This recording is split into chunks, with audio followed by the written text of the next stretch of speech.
বিদ্যুতের মাসুল বৃদ্ধি ইউনিট প্রতি ছিল 4 টাকা 50 পয়সা পর্যন্ত ছিল।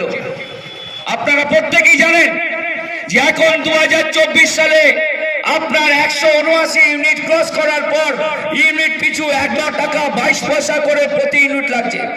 কই একবার তো প্রশ্ন করেন না তৃণমূল কংগ্রেসের নেতাদের বা তৃণমূল কংগ্রেসের কোন চোরজবৃত্তির চোর নেতাদের জিজ্ঞেস করবেন, কর্মীদের জিজ্ঞেস করবেন ইলেকট্রিক বিল প্রতি মাসে প্রতিটি বাড়িতে কত টাকা করে দিতে হয়।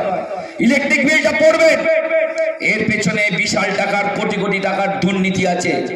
দেখেন না গোয়েঙ্কা গ্রুপের কাছ থেকে ইলেকট্রাল বন্ডের মাধ্যমে তৃণমূল কংগ্রেস 6400 কোটি টাকা নিয়েছে ইলেকট্রাল বন্ডের মাধ্যমে।